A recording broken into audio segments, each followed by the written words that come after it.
রাজ্য সরকার বারবার চাইছে আইএসএফ ঘরে ঢুকে যাক। সেই জন্য আজকে কলকাতা হাইকোর্টে রাজ্য সরকারের পক্ষ থেকে অ্যাডভোকেট জেনারেল বারবার বলছিলেন যে ফাউন্ডেশন ডে তথা অধিকার দিবসটা যেন ইনডোরে হোক, যে কোনো ইনডোর চাইলে সেখানে দিয়ে দেবে। আরে ভাই, আমরা মানুষের অধিকার নিয়ে অধিকার সমাবেশ করছি। কিসের অধিকার? যেভাবে কেন্দ্র সরকার কালা বিল অ্যামেন্ডমেন্ট আছে, ওয়াকফ সম্পত্তি দখল করে নেওয়ার চেষ্টা করছে, কেন্দ্র সরকারের এই অ্যামেন্ডমেন্টের বিরুদ্ধে আমরা অধিকার সমাবেশ করছি। আদিবাসীদের জল জমি জঙ্গলের স্বাভাবিক অধিকার কেড়ে নেওয়ার চেষ্টা করছে কেন্দ্র সরকার, তার বিরুদ্ধে বলছি আমরা।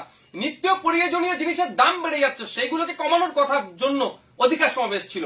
জাতভিত্তিক জনগণনার জন্য অধিকার সমাবেশ ছিল।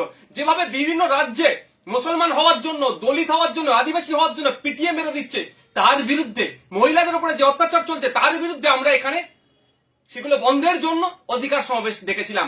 আমাদের বাড়ির মেয়ে তিলোত্তমার সাথে যেভাবে অন্যায় হলো, তার প্রকৃত যারা এর সাথে যুক্ত প্রত্যেকের সর্বোচ্চ শাস্তির জন্য আমরা অধিকার সমাবেশ ডেকেছি।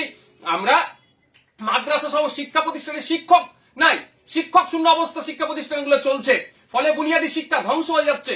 শিক্ষক নিয়োগের জন্য অধিকার সমাবেশ দেখেছি। এতে রাজ্য সরকারের কষ্ট হচ্ছে, ব্যথা উঠছে, সেই জন্য বারবার চেষ্টা করছে আমাদেরকে ঘরের মধ্যে ঢুকিয়ে দেওয়ার জন্য। আজকে কলকাতা হাইকোর্টে আমাদের পক্ষ থেকে যিনি আইনজীবী ছিলেন শামীম ফিরদৌস সাহেব সম্মানীয় বিচারপতিকে এই বিষয়গুলো তুলে ধরেছেন, এবং বিচারপতির আমাদের পক্ষেই আমি মনে করছি রায় এসেছে। রাজ্য সরকারের মুখ পুড়েছে, এদিকে দিয়ে আমাদের সমাবেশকে আটকাতে পারলো না।